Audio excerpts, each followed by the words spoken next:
یوسف علیہ السلام چونکہ حضرت یعقوب علیہ السلام کے بیٹے تھے اور ظاہر ہے کہ ان کی لیگیسی کو آگے کسی نے تو لے کے چلنا تھا. یوسف علیہ السلام کے 11 بھائی تھے، ان میں سے ایک بنیامین تھے جو ایسے بھائی تھے کہ ماں اور باپ دونوں کامن تھے، اور باقی جو 10 بھائی تھے وہ دوسری والدہ سے تھے ان کے، وہ خالہ بھی لگتی تھی ان کی یوسف علیہ السلام کی، اور ظاہر ہے کہ ماں بھی تھی کیونکہ ان کے والد نے ان سے نکاح کیا ہوا تھا. 10 بیٹے اس ماں سے تھے، 2 یہ تھے، اور آپس میں ان کا ایک حسد والا معاملہ ہو گیا شیطان کی وجہ سے. ظاہر ہے کہ اب باپ کی لیگیسی کو کس نے آگے لے کے چلنا ہے، وہ ظاہر ہے وہ تو باپ نے تو ڈیسائیڈ ہی نہیں کرنا، وہ تو اللہ نے ڈیسائیڈ کرنا ہے. اب یوسف علیہ السلام کو اللہ تعالیٰ نے ایک خواب دکھایا، اور خواب انبیاء کے حق میں وحی الہی ہوتا ہے.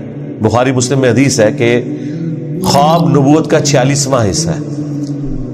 حضرت ابراہیم علیہ السلام کو بھی خواب میں ہی دکھایا گیا تھا. سورہ صافات میں آتا ہے کہ میں اپنے بیٹے کی قربانی کر رہا ہوں، اسی لیے انہوں نے اسے ایگزیکیوٹ کرنے کی کوشش کی اور اللہ تعالیٰ نے فدیہ بھیج دیا. لیکن ایگزیکیوٹ اتنی بڑی ایکٹیویٹی کو کرنا کہ بیٹا قربان کرنا، اسی لیے تھا کہ وہ وحی الہی تھا.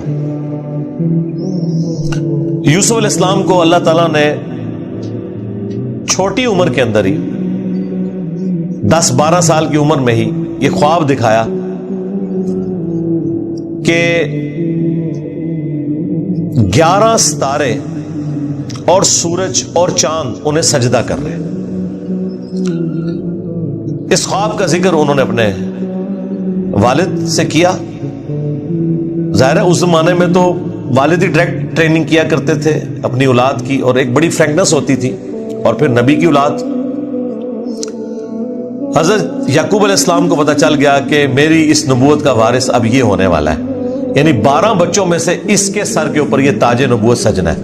تو ظاہر ہے باقیوں نے تو حسد کرنا ہے، حسد تو آ ہی جاتا ہے. آدم علیہ السلام کے بیٹوں میں آیا تھا، تو یہ اولاد آدم والا ہی معاملہ ہے. بہرحال وہ حسد آیا. حضرت یعقوب علیہ السلام نے یوسف علیہ السلام سے کہا تھا کہ اس خواب کا ذکر تم نے اپنے بھائیوں سے نہیں کرنا، ورنہ وہ تمہارے خلاف کوئی نہ کوئی چال چلیں گے. لیکن بہرحال یہ خواب والی بات کسی طریقے سے لیک ہو گئی. یوسف علیہ السلام نے تو نہیں کی، لیکن شاید آپ کی بیوی نے سنی اور انہوں نے باقی بیٹوں تک بات پہنچا دی. بہرحال کچھ ہوا ایسا معاملہ، اور ان کو اس اعتبار سے بھی اشارے مل گئے کہ یوسف علیہ السلام کے ساتھ زیادہ برتاؤ ایکسٹرا آرڈنری کرتے تھے یعقوب علیہ السلام، کیونکہ انہیں پتا تھا کہ یہ اللہ کے پیغمبر ہیں، اور انہوں نے اس توحید کی دعوت کو میرے بعد آگے لے کر چلنا ہے. حضرت یعقوب علیہ السلام کے جو باقی بیٹے تھے 10، 11واں تو خیر وہ چھوٹا تھا، وہ ان کا چھوٹا بھائی تھا، اس کے ساتھ تو مسئلہ کوئی نہیں تھا. وہ 10 بیٹوں نے اپنے باپ سے کہا کہ ہم دیکھتے ہیں کہ آپ بڑے پوزیسو ہیں یوسف کے معاملے میں، اسے آپ ہمارے ساتھ بھیجیں، یہ بھی ہمارے ساتھ کھیلا کودا کرے. جب ہم اپنے جانوروں کو چرانے کے لیے لے جاتے ہیں تو اس کو بھی ساتھ لے جائیں گے، تھوڑی اس کی بھی آؤٹنگ ہو جائے گی. تو حضرت یعقوب علیہ السلام کو یہ بات کلک کر گئی کہ یہ کچھ کرنا چاہتے ہیں. ان کو تو اندازہ ہی نہیں تھا کہ اتنی بڑی آزمائش ان کا انتظار کر رہی ہے. یار 40 سال کی جدائی آپ امیجن کریں، اور قرآن میں آیا کہ وہ نابینا ہو گئے تھے رو رو کے، اس تکلیف سے وہ گزرے. تو انہوں نے کہا کہ مجھے خطرہ ہے کہ تم یوسف کو صحیح طریقے سے دیکھ بھال اس کی نہیں کرو گے، کیئر لیس ہو جاؤ گے، چھوٹا بچہ ہے، کوئی بھیڑیا اس پہ حملہ آور نہ ہو جائے. انہوں نے کہا ہمارے ہوتے ہوئے 10 بھائی جس کے ہوں تو پھر تو ہم پھر نام کے ہی جوان ہوئے. بہرحال وہ تقدیر میں لکھا تھا، ایسا تو ہونا تھا. یوسف علیہ السلام نے وہاں پہنچنا ہی تھا جہاں اللہ تعالیٰ نے انہیں اتنا بڑا منصب عطا کرنا تھا. وہی ہوا. تنگ آ کے یعقوب علیہ السلام نے اجازت دے دی، وہ لے گئے یوسف علیہ السلام کو، اور پلان یہ بنایا کہ اسے قتل کریں گے. لیکن ایک بھائی تھا جو آڑے آ گیا، اس نے کہا قتل نہ کرو.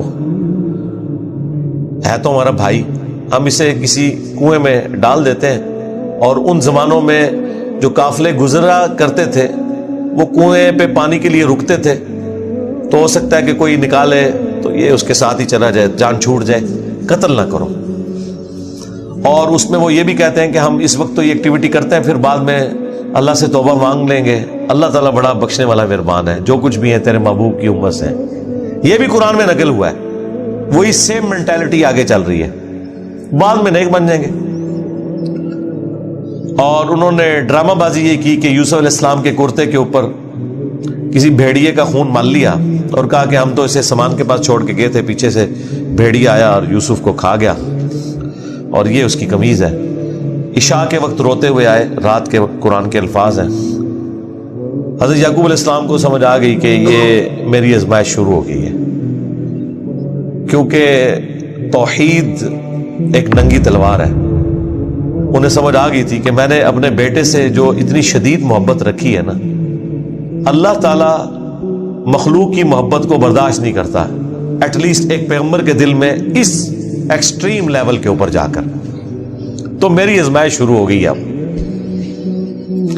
تو انہوں نے کوئی بحث نہیں کی, انہوں نے کہا میں صبر کروں گا جو کچھ ہوا. ان کو پتا تھا کہ یہ اب اللہ کا فیصلہ ہے, کرنے سے کچھ نہیں ہونا. جو کوئی تھوڑی بہت کوشش کی وہ کی, انہیں اینڈ پہ ان کا میں اب صبر ہی کروں گا, جو اللہ اس کے لیے فیصلہ کرے. وہی ہوا. ایک قافلہ وہاں سے گزر رہا تھا, انہوں نے پانی کے لیے ڈول ڈالا, اور یوسف علیہ السلام کو اللہ تعالیٰ نے قرآن میں آیا کہ یوسف کو ہم نے تسلی دی کہ ایک دن آئے گا کہ تم اپنے بھائیوں کو بتا دو گے جو انہوں نے یہ غلطی کی تھی, ہم تمہیں سرخرو کریں گے. بہرحال ابھی تو تمہارے لیے یہ طے ہو گیا. اور ظاہر جبرائیل علیہ السلام آنا شروع ہو گئے چھوٹی عمر میں ان کے پاس, ان کی تسلی کے لیے. اسی لیے ڈھارس بندی, انہوں نے پانی کے لیے ڈول ڈالا, یوسف علیہ السلام نے وہ پکڑا اور باہر نکل آئے. اور بھائی جو ہیں چھپ کے یہ منظر دیکھ رہے تھے. انہوں نے کہا یہ نہ ہو یہ پھر واپس آ جائے. انہوں نے چند ٹکوں کے عوض, چند دراہم کے عوض بیچ دیا. کہا یہ ہمارا غلام تھا, تو بھاگ کے آئے, یہ ہمارا غلام ہے, اور جان چھڑائی اس طریقے سے. یوسف علیہ السلام بھی چپ کر کے چلے گئے. انہیں پتا تھا کہ میرے لیے فیصلہ ہو چکا ہے. اور کس تکلیف سے وہ مصر تک پہنچے, اور وہاں پہ غلاموں کا بازار لگتا تھا, وہاں بیچنے کے لیے عبرانی غلام, اور پڑھنا لکھنا بھی جانتے تھے, ذہین بہت تھے. تو عزیز مصر وہاں سے گزر رہا تھا, یعنی آپ سمجھ لیں بادشاہ کے بعد جو سیکنڈ پوسٹ ہوتی ہے. اس نے دیکھا کہ یہ تو شکل ہی غلاموں والی نہیں ہے, یہ کوئی ایکسٹرا آرڈنری بندہ ہے. اس نے خرید لیا اور لا کے اپنی بیوی سے کہا کہ یہ میں خرید کے لایا ہوں, اولاد تو ہماری کوئی نہیں, ہو سکتا ہے ہم اسے ہی اپنا بچہ بنا لیں.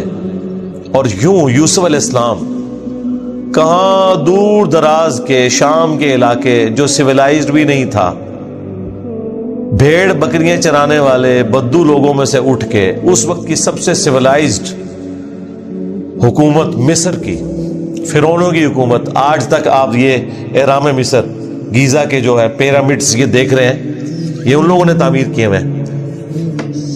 وہاں پہنچ کے, اور قرآن کے الفاظ ہیں کہ ہم نے یوں اس کے لیے معاملہ آسان کر دیا کہ وہ عزیز مصر کی تربیت میں رہے اور علم حاصل کریں. ظاہر ہے کہ وہ کتنی بڑی بڑی میٹنگز ہوتی ہوں گی, جس میں میٹنگ کا ارینجمنٹ کرنا, کھانے پینے کا ارینجمنٹ کرنا, اور ایک خادم کی حیثیت سے باتیں بھی سنتے ہوں گے. یوں اللہ تعالیٰ نے ان کی لرننگ کروائی, اور یوں وہ جوانی کی عمر کو پہنچ گئے. اب عزیز مصر کی جو بیوی تھی, ظاہر ہے کہ وہ ادھر کا جو ماحول تھا ایک بے حیائی کا, اس کا وہ شکار تھی. وہ صرف وہ نہیں تھی, باقی عورتیں بھی تھیں. اس کی قسمت مری ہوئی تھی اس اعتبار سے کہ آزمائش سب سے پہلے اس پہ پڑی. یوسف علیہ السلام کو اللہ تعالیٰ نے حسن دیا ہوا تھا, تو وہ ان پہ فریفتہ ہو گئی, اور اس نے کوشش کی کہ انہیں برائی پر آمادہ کرے. دروازے بند کر دیے, قرآن کے الفاظ ہیں, برائی کی طرف بلایا. پہلے بلایا تو کسی اور کام سے تھا, اور اللہ تعالیٰ نے قرآن میں کہا کہ اس عورت نے یوسف کا قصد کیا, یوسف بھی قصد کر لیتا اگر اپنے رب کی نشانی نہ دیکھ لیتا, برہان. اور وہ نشانی قرآن میں نقل نہیں ہوئی، اسرائیلی روایتوں میں ملتا ہے کہ ان کو ان کے والد یعقوب علیہ السلام کی شبیہ دکھائی گئی، جو کہ یوں انگلی سے اشارہ کر رہے تھے کہ بیٹا یہ کام نہیں کرنا، اس طرف نہیں آنا، تو وہ بچ کے، ظاہر ہے اللہ نے فرمایا کہ یہ امور ہمارے مخلص بندے تھے، یعنی مخلص چنے ہوئے. ایک لفظ ہے مخلص جو اخلاص شو کرتا ہے، ہم مخلص ہونے کی کوشش کرتے ہیں، لیکن مخلص پیغمبر ہوتے ہیں جنہیں اللہ اپنے لیے خالص کر لیتا ہے. اللہ نے کہا ہم نے بچایا، یعنی انبیاء بھی جو بچتے ہیں نا برائیوں سے، وہ اللہ کی مدد کی وجہ سے. بہرحال اس تکلیف سے وہ گزرے، خبر لیک ہو گئی، کیونکہ جب اس نے قصد کیا تو یوسف علیہ السلام بھاگے. اللہ تعالیٰ نے معجزانہ طور پر وہ دروازے کھول دیے، اور یہ سین جس طریقے سے انہوں نے فلمایا ہے پہنچا دیا جی انہوں نے اس جگہ پہ، اس فلم کے اندر ایران والوں نے. بہرحال قرآن کے الفاظ ہیں جب وہ دروازے کے اوپر پہنچے تو وہاں سے عزیز مصر آ گیا، اور پیچھے عورت بھی ہے تو اسے بھی شک پڑ گیا. وہاں پہ کوئی سیانہ بندہ تھا جس نے کہا کہ یہ دیکھو کہ اگر یوسف کی قمیض آگے سے پھٹی ہوئی ہے تو یوسف جو ہے وہ مجرم ہے، اور اگر یہ پیچھے سے پھٹی ہوئی ہے تو پھر وہ عورت مجرم ہے، کیونکہ یوسف علیہ السلام بھاگے تھے، اس نے پیچھے دوڑ لگائی ان کو پکڑنے کے لیے، تو پیچھے سے قمیض پھٹی ہوئی تھی اور وہ پیچھے سے پھٹی نکلی. ایران والوں نے فلم میں یہ فلمایا کہ وہ ایک شیرخوار بچہ بول اٹھا، لیکن یہ دور کی بات ہے. اگر یہ واقعہ ہوا ہوتا تو سارے کے سارے یوسف علیہ السلام کو اسی وقت نہ مان لیتے کہ یہ تو کوئی عام انسان نہیں ہے. مجھے لگتا ہے کوئی سمجھدار آدمی تھا جس نے مشورہ دیا، اور یہ لاجیکل بھی تھا. تو عزیز مصر کو پتہ چل گیا کہ اس عورت کی چال ہے، پھر بھی وہ باز نہیں آئی.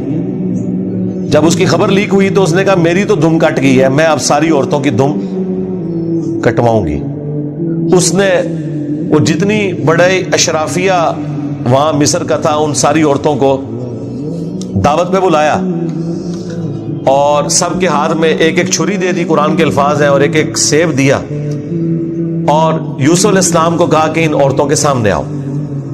تو قرآن کے الفاظ ہیں کہ جب یوسف علیہ السلام ان کے سامنے آئے تو عورتوں نے بے خیالی میں وہ کاٹتے ہوئے سیب کو اپنی انگلیاں بھی کاٹ لی. کاٹنے سے مراد یہ نہیں کہ وہ کٹ کے علیحدہ ہوگی، مراد یہ کہ اس پہ تھوڑا بہت زخم آیا. یہ اتنا نہیں ہے کہ وہ انگلیاں ٹوٹ ٹوٹ کے کوئی علیحدہ ہو گئی تھی، یا کو ساری عورتوں نے یہ سب کچھ کر لیا.